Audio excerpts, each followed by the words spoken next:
Lesson title, The Preacher.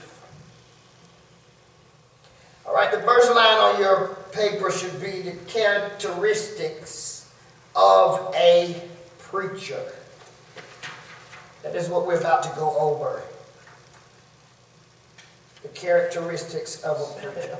C-H-A-R-A-C-T-E-R-I-S-T-I-C-S. Characteristics of a preacher. C-H-A-R-A-C-T-I-C-S.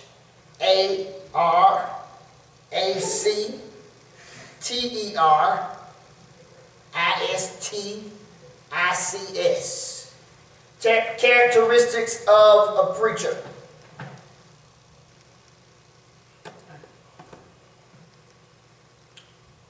All right.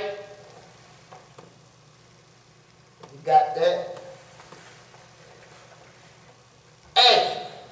The first characteristic we want to discuss is love for God's people.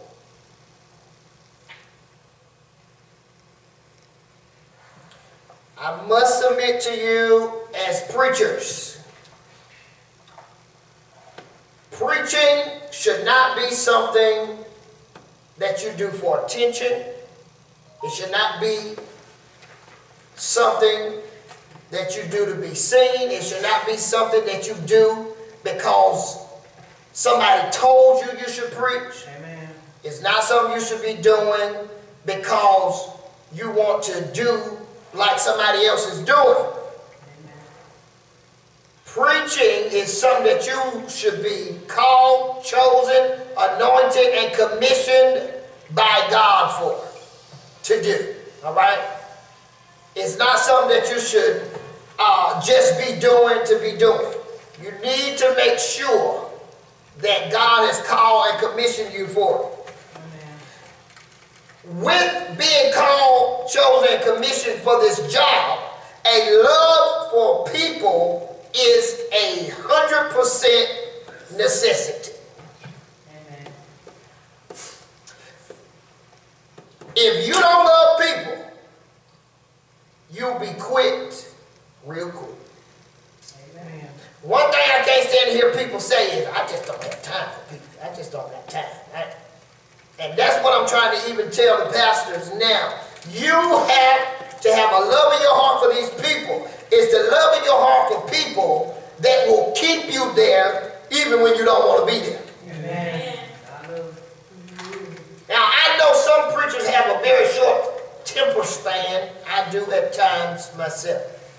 But at the end of the day, I still love people. That's the only reason I'm still doing what I'm doing.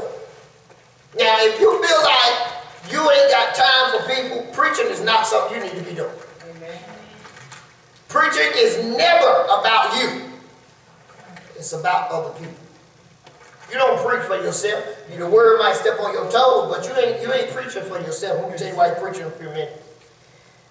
Not only just a love, believe it or not, when you have love for people, God people, they'll love you back. Amen. I tell people all the time, the folk that hang with me or the folk that be around, it is not because I'm just such a good preacher. It is not because I know how to preach. I know so many pastors, bishops, apostles that can preach circles around me all day. But it is the love that I have for people and the time that I will take up with people. That's what draws people and make them love you when you will love them. In spite of what they do. As a preacher, you got to know how to love people enough to put them in their place, tell them the truth, and still love them after. Amen. The next word in number 1, even after you have loved them and done all you can for them, even if love is not returned. That's that word. Returned. You cannot have a mindset where you're only going to like and love people that love you back. Because everybody is not going to love you back. You can be out there preaching the whole truth and nothing but the truth. But you is not going to always get love from the audience. Everybody is not just ain't going to like you. when you're done. And they may not even want to speak to you. And we have to have enough love in our heart for people. I'm going to tell you what I do to a lot of folk. I make them speak when they go, you duck me, you want to. Let me see you ducking around a corner or trying to go another way when you done see me at the store. I'm coming right behind you, preacher.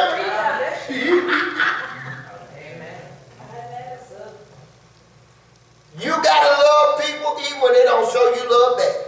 It cannot be an eye for an eye, tooth for a tooth, no gum for gum. It's got to be love. She just called me. Love has to be returned. Even when people will cuss you out. I done been cussed out, I done had knife pulled on me, and all of the above. But I still show love to these people. And that's why people can't stay gone from me but for so long. I'm not about to treat you bad because you talked about me or because you didn't receive me or what I was preaching. You lied on me. That's not the mindset of a preacher. Amen. And a lot of preachers are messed up today.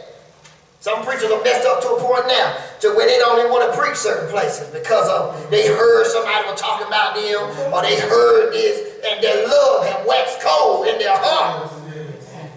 And there's no more love now, so I don't like them.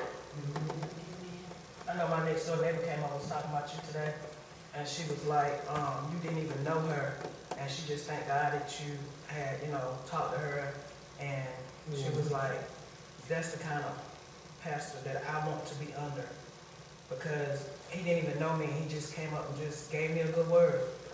Amen. She was talking about you today. It is very necessary that we show love and display love at all times. We all have a downside.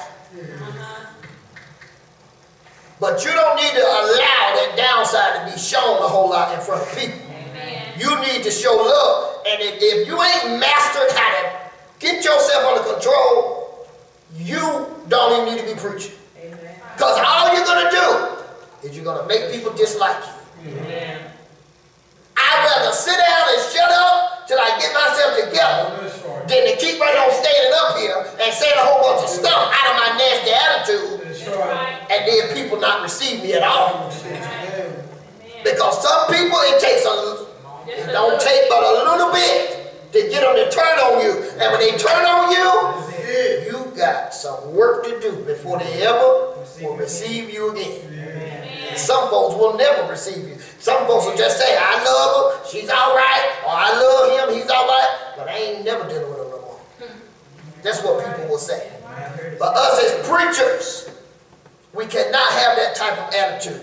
You got to show love. I don't care what nobody say about you. Let me tell you something. People are going to talk about you until you die. You can do good or you can do bad. Everybody just ain't going to love you. Amen. Amen. And I'm just a firm believer. You ain't got to like everybody, but you got to love everybody. You ain't got to like everybody. But some people make you really, Jesus. Is it wrong that you don't deal with certain people? On a certain level, no, it's not wrong. But when it comes to giving them a word and doing what God says do, or telling them what God told you to tell them, it should never be, I'm not giving them a word because I don't like them or because they've been treating me a certain way, so now I'm not going to deal with them. When they come to God, but you ain't got to deal with everybody on no personal level. Some folks too immature, and you'll find yourself drifting over and doing things you shouldn't be doing because you're dealing with folks that ain't even on your level. Some people you got to know how to speak to. Keep it moving. Keep on going. Amen. Keep on going. I need y'all to hear this tonight, because with this stuff I'm going to be watching. I'm going to be watching y'all like a hawk, I promise. Because it's important. I didn't have anybody to really sit down and have a whole bunch of classes with me. My own pastor said that if he didn't have a church, he would join my church. That's what my own pastor said. He said, Devish, I want to know how in the world do you do what you do? How do you get the stuff you get? How do you know what you know? And I said, Pastor, the truth is, I'm a researcher. While everybody else might be asleep, I'm praying, I'm researching, I'm reading, I'm studying, I'm doing all this stuff and learning all this stuff, not because some big-time apostle loved me so much and set me down and showed me stuff. It is because of research. And one thing I have mastered, and that's knowing how to be rebuked, called out in the public and in shame and embarrassed and even lied on. I've mastered that. I was taught how to do that, how to receive it, and keep my mouth closed at the same time. Have to submit myself. I done been taught that, and I know I got 100 in it. All right? Supporting and working with other ministries in the church. These are characteristics of a preacher. And I had to put that in there because a lot of preachers done got so full of themselves that they feel like they can't do nothing else in the church but preach. And when you get to that place where you feel like the only thing you're supposed to be doing is preaching and somebody else asks you to do something else in the church, your ministry is more ministry than just preaching back here. Let me tell you something. Sweeping this floor is a ministry. Cleaning the bathrooms, the kitchen, those are ministries. And when you get to a place where you can't support other ministries in the church, all you can do is preach, you need to have a seat. Because there is a wrong mindset somewhere here. And some preachers ain't got nothing to say unless they're over something. If it ain't the ministry they over, they don't want to help, they don't want to support, and then they get mad if you don't support what they do. But they don't want to support others. Because they got a spirit. That's the only way I can really explain it. Some people have a spirit of attention. If the attention is not shining on them, they don't want nothing to do with it. If they can't say, oh, I did that, I helped do that. If they can't say that, they don't want nothing to do with it. So a characteristic of a preacher, y'all heard what Pastor just said a while ago from last week? Look at your fingers. 3, the one I want to hit is servant. The characteristic of a preacher is servant first.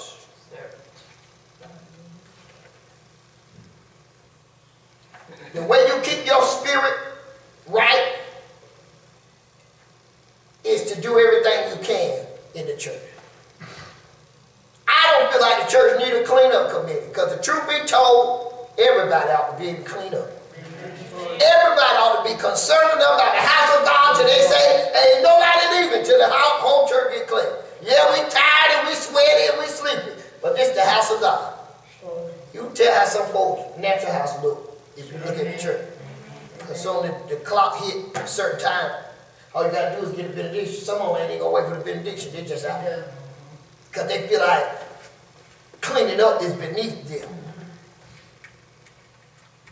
Serving some water is beneath them.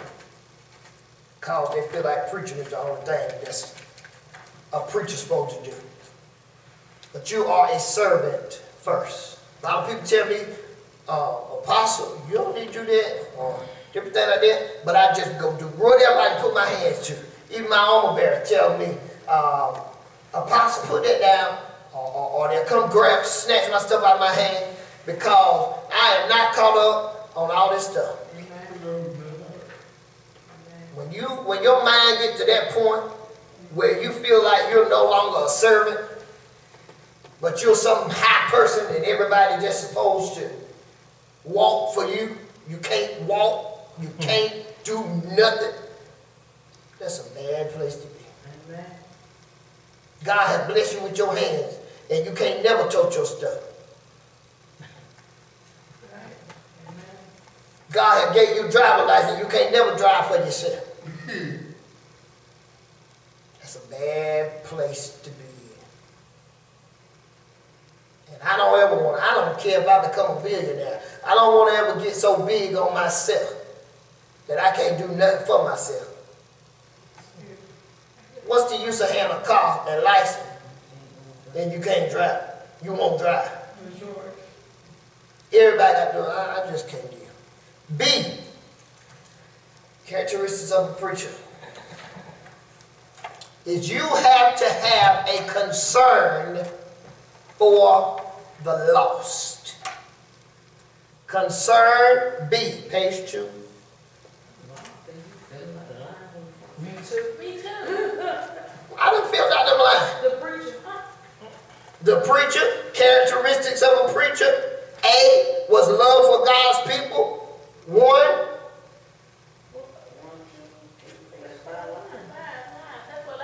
Oh, y'all might be different. Keep going.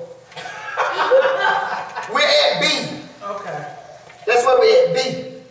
Y'all done filled out everything before B, right? Okay, I told y'all A was love for God's people. Hey, but what is this down here? What these lines is down here? That's what we You skipped the lines, the first part that says you will learn in these upcoming lessons, and you went right into the lesson title. Oh, Yeah, see, we just that. okay, y'all all right. Skip all that. Go to characteristics of a preacher. Lesson title is the preacher. Lesson title is the preacher. All right, the line above A is characteristics of a preacher.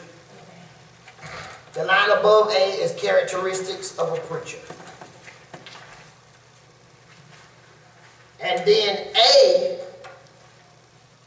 is love for God's people. Love for God's people. A is love for God's people. Number 1 was continue to love even when love is not returned, which is what we pretty much just finished. 1 is return. That line is return. Number 2, supporting and working with other ministries in the church.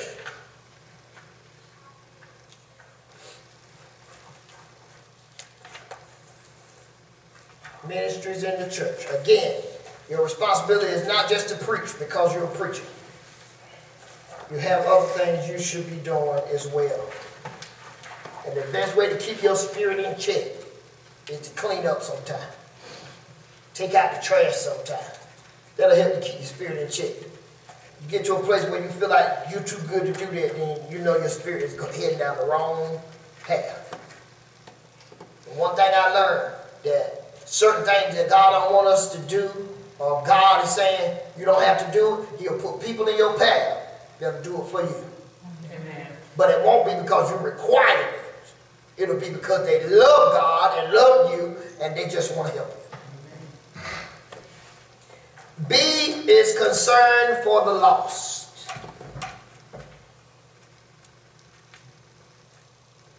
Now, in the Bible, there's a passage that talks about when Jesus, I believe it was 100, but 99 of them went. But it was 1 that was lost. As a preacher, you need to remember one thing. We are to preach the gospel to the lost.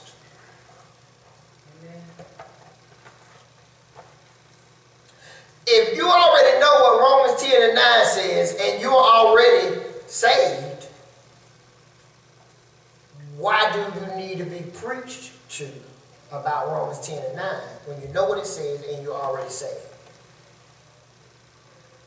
You need to be concerned about the lost souls. And this is where the problem comes in. Number 1, being a soul winner outside of the church. Real ministry is not in these 4 walls. Your real ministry is outside the church.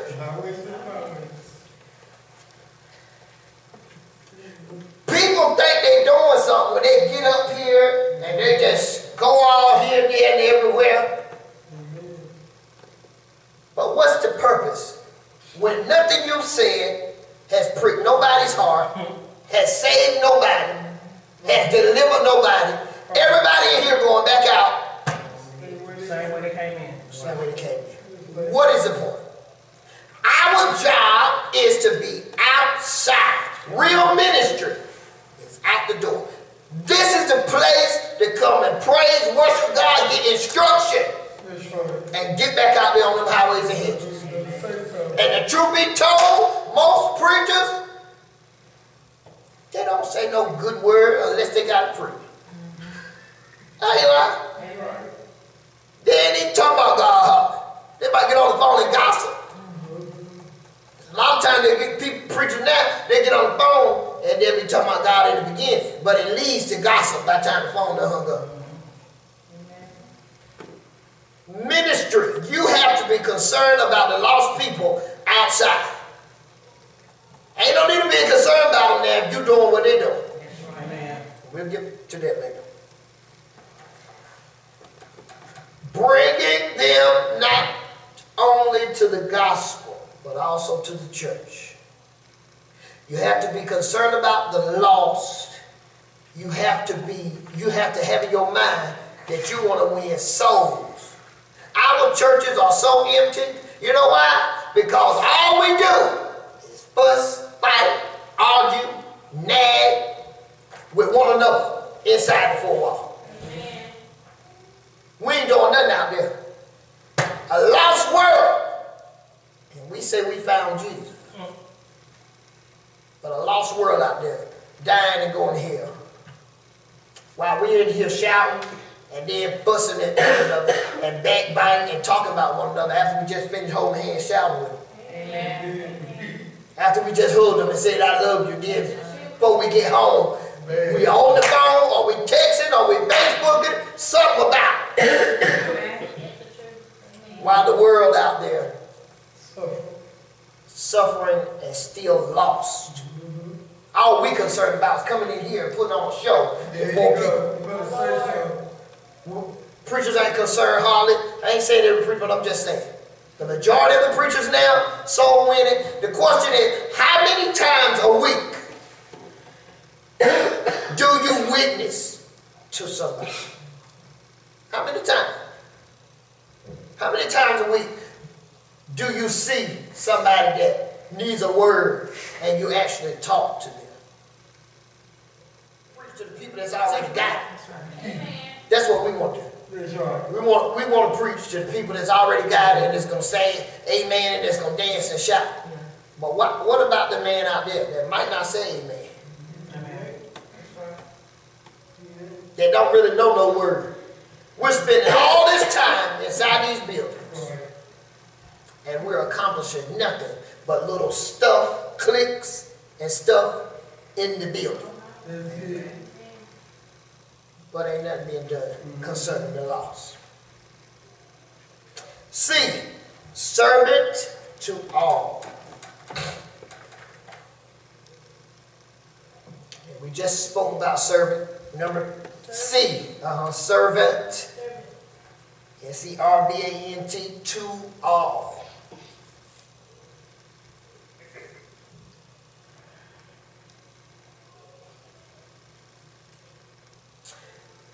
Right here is where a lot of preachers and pastors have got mixed up. Number one, can somebody answer that? A preacher exists for the...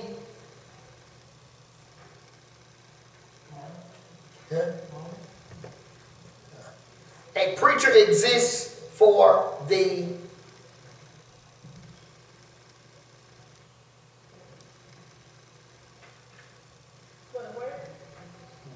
A preacher exists for the blank, not the reverse.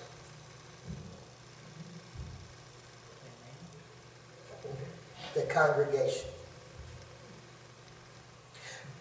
It goes back to what I was saying a few minutes ago when I told y'all that you're not preaching for yourself. Because the truth be told, if you study like I study, the word hit me first, even while I'm studying. It cut me in certain areas. But when I come to the church, I'm not preaching for me. It's supposed to be about the congregation.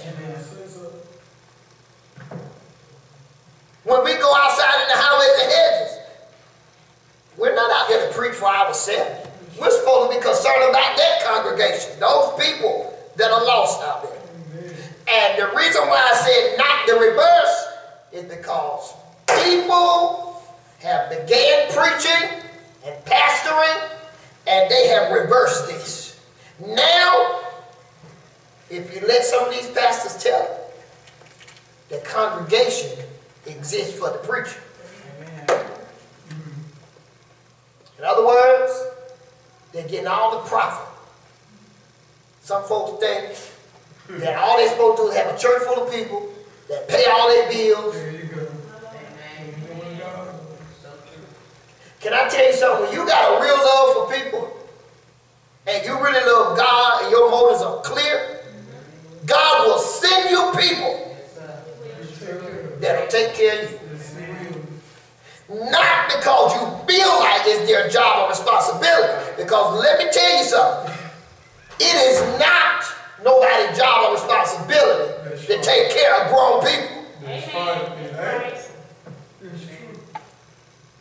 And we have turned the church into a business. You better say it. We done turned church into a business that pays all our bills. I'm not even going to say our, because there ain't no church paying my bills. But this is what the churches are turning into, a straight up business. And I ain't kicking against it, because if you got a big enough ministry that you need employees and stuff like that, praise God, I'm happy for you. But when your mind and your motives are wrong, where you will not preach the gospel because you don't want to lose tithe money and offerings, you can't tell people the truth because you're scared they're going to take care of you no more, something is wrong. That means you have reversed this thing. Now you feel like the people are here for you. And if you feel like they're here for you, it's almost like having a guest in your house. If you have a guest in your house, you're going to treat them with the utmost respect because they're there for you. Amen. Things that you normally would do, you're not going to do because you have guests. And that's what these preachers are doing now. They're treating the congregation as if the congregation is there for them. So therefore, because the congregation is there for them, certain things they won't even say because they don't want to spoil their guests. They don't want their guests to get mad with them about preaching the gospel now. They don't want them to get mad with them and leave the house. In other words, they don't want to lose no members. So they let you do what you want to do. Because they don't, in your natural house, you don't want to disappoint your guests. You don't want to bring your guests. They're supposed to be there to have dinner, and you bring some burnt cornbread, some scorched beans. You don't want to disappoint them. Amen. Because they're going to leave from there and they're going to talk about you. Sure is. What you doing now? And it's the same thing with the church. Pastors now, they don't want to tell the truth. They don't want to rebuke, reprove. They don't want to do that. All they want to do is keep the guests comfortable so they can keep their offerings good. That's all they're concerned about. The congregation is here for you to preach to. The congregation exists not for your benefit. You're here to lead and guide people in the right direction. Amen. Number 2, being available at all times to all men. Now, I know y'all are women, most of you, all of you, except one. But, hear this.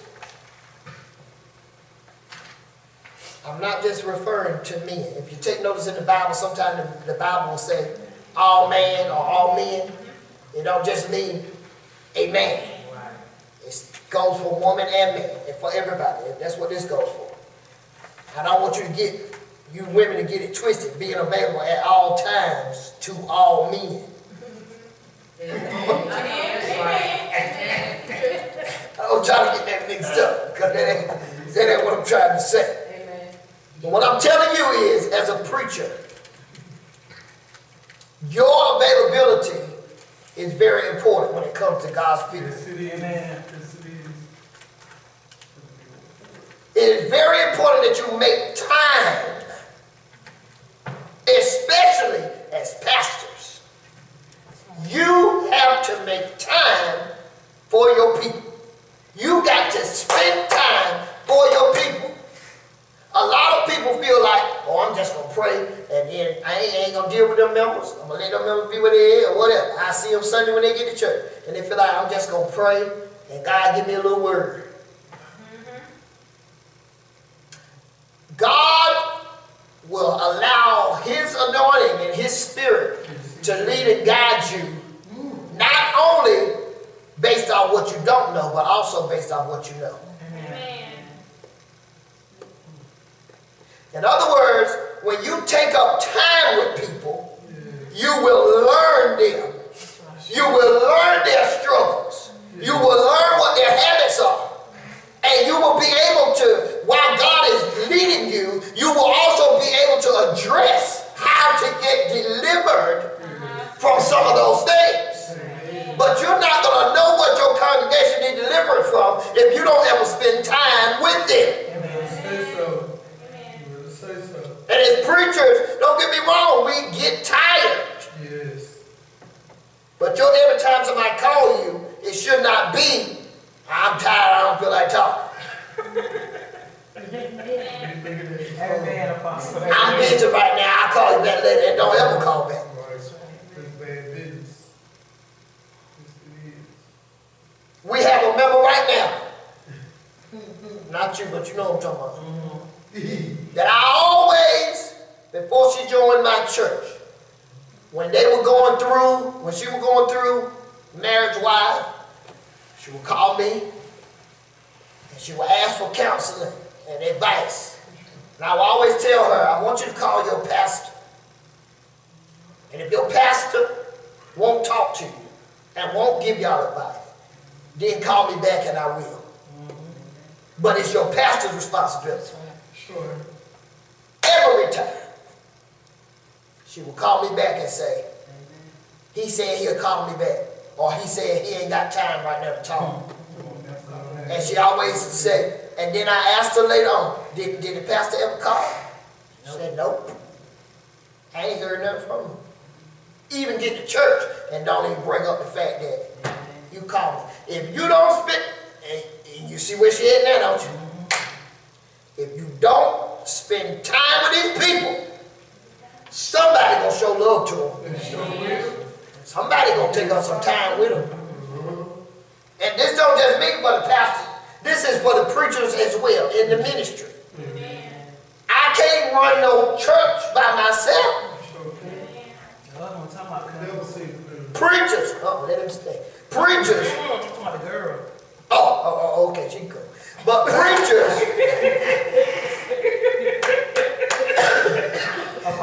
Preachers have to take up time with these people and help the pastor. I'm in the process where I want to develop a team that helps out with counseling people and different things of the sort. The ministry is growing and God is doing some good stuff. And I ain't Superman. And I ain't ready to do it all by myself. It's going to take some people that motives are clear, that will help nurture. It ain't just a pastor's job. I know a lot of pastors got this thing, but they want to make it like it's all about them. I don't care what nobody says. You ain't establishing no flourishing ministry by yourself. And there comes a time where you ought to get honor where honor is due and thank God for who He has sent to help you. I know this ain't got to do with class, but she told me to tell you thanks text her friend finally got a job. Praise God. Next door. Oh, the one you talking Yeah. about. Amen. You have to be able to take time up with people. You have to be available. Somebody might call you 3 o'clock in the morning. I'm not lying to you. I done had calls 3, 4 o'clock in the morning. Had to get up, go to hospitals, and go pray, and go counsel people, and all kinds of stuff. I like that. I like that. Amen. I can't go telling nobody. When you love people, which is what at the very beginning, when you love God's people, it won't be a struggle to take time out. Yes, ma'am. And these people don't have to be your members. There you They go. can be God's people. There you go. But like you say, you know your measure and you That's know right. do it in order. And it's true. The way God wanted. But That's right. people are out here and it's the preacher's job to love these people. It's the truth. And you know, you got to love them. It's We the ain't got no truth. choice in the matter. It's You the got to truth. love the people. God knows it's There's the no way you can serve God. We serve the people. You cannot serve God if you don't love the people. That's right. You cannot. And you can't fake it. They might used to, but You got- them days gone. Right. You know. I used to hear before all the time talking about fake it till you make it. No, They ran out. it's gonna have to be real. Got to love the people. And like she just said, these people do not have to be a part of your church No, they don't. or part of your ministry. And if you are, even if you're not a pastor, if you love your pastor and you love your ministry, that's enough reason for you to take up time with people as well. Amen. Because if you love your pastor and your church and that ministry, you don't want to see people just leave. Amen. But you know the pastor can't do everything. So therefore, you're going to have to show some love here. You're going to have to take up some time with some of these people as well. Amen? Amen. You about to say Yeah, something? it was like this morning I was going through some, was talking to Apostle Davis. I called her, text you, and I was really going through this morning, but it was about my ministry. I said, Lord, it's more. I said, Lord, I don't want to give up, but it's more, God. What do you want me to do? It's more. And I felt that there's an urgency, but you can't. I can't move right now because He got me under you for a reason. Amen. But it was like I was like just it won't give it up. It was just I was at that point, and Pastor Davis talked to me. I said, it's not. I'm tired.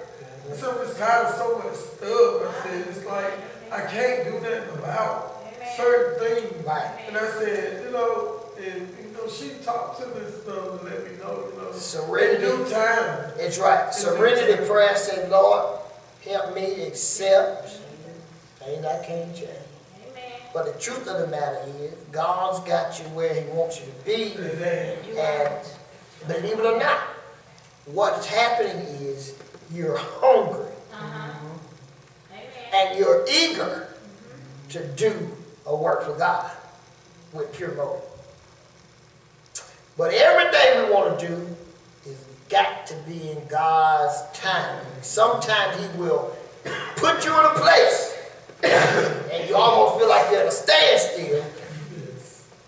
But while you're standing still, if you listen to Him, and give it some time, you will not always know. I told the church in one sermon, you will not always see where God is trying to take you or what He's trying to do.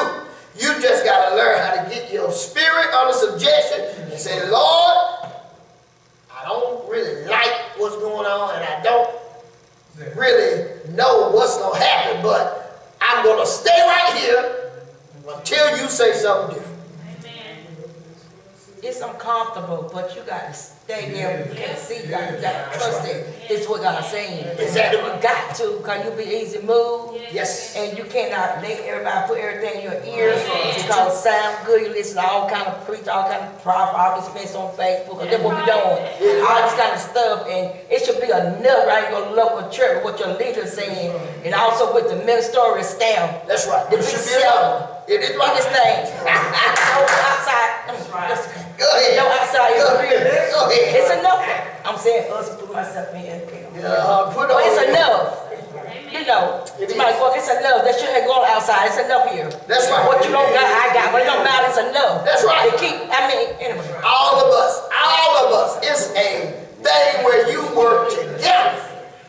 That's why I'm trying to establish something there, even with union and stuff. I'm getting ready to put y'all preach because I'm not the only one got a word. I'm not. Some people I can reach. Some folks I can't. It might take her to reach. Some folks she might can't reach, you might can't. And all down the line. It ain't just about one person. We all should be in this together. And when you're together, you ain't looking for nothing else outside. They're like a husband and wife. Let me, anyway. Go ahead. Yeah, Go ahead. you won't cheat, you know. You'll cheat when you ain't getting that attention. That's in the natural. Same thing in the spiritual. That's right. And some people you got to do the extra. Some folks, you know, some people you got to get the extra, you got to give it out, keep giving out, you got to give it extra, you got to get them there. You got to get That's them. right. Anyway. You got to do it. Even when you don't want to. If we didn't want to. I found myself, Apostle, at night. Sometimes I don't even go to bed about 4 or 5 o'clock in the morning. I be just sitting up crying. Yes. And I know it's because I'm used to, there's things I want to do, and I want to be able to bless people, because that's what I'm used to doing. I'm used to working, and by the time I pay my tithes and make sure my house straightened out, I'm used to doing little stuff, you know, for people, and that's what I desire to do. And so I pray, and I said, God, I said, this is not me. I said, I've always been in a thing of blessing people, doing stuff for people. But right now, you have my finance on a standstill. So I need for you to come through for me because, trust me, this is making me so miserable. I sit something nice and just cry. The truth be told, and same thing I was just saying to the pastor. Sometimes God will put you in a standstill. Be still. And you just gonna have to be still. You gonna cry sometimes. Yes, Lord. Sometimes crying is your relief of pressure. Jesus. Yes, God. Almost like, well, I won't say it, but you know what I'm saying. Amen. Cry, what you gotta do. But stand still. And let God do what He's gonna do. One thing I learned about God, anytime you're in an uncomfortable position, there is always a reason and a blessing that has to follow. Yes, Lord. Come on. You go back to the Bible, Yes, when you Lord. look at one of my favorite people in the Bible was Job. When you look at that man, he already had everything, Everything. Oh, glory. but he lost. In other words, God had to take away from him, put him in an uncomfortable place. That's it. Yes. He could not see where that thing was going. He didn't know what was going to happen. With God taking everything from him and then stricken his body with sickness, I can assure you in his mind, he just felt like, I'm going to die. I'm not going to come out of this. But you don't always know where God is going. But then when you got the Holy Ghost for real, there will be something in you that say, Lord, I can't see it, I don't understand, I don't know where it's going to end up, but I trust you. I trust you enough to be still That's it. and let you do what you're doing. I don't like it, it don't feel good, very uncomfortable, and I got to cry. But Lord, I'm going to keep my feet planted. It ain't over till God says so. Glory, glory, glory, glory, glory. Ooh, Lord. Come on. Go ahead now. All right.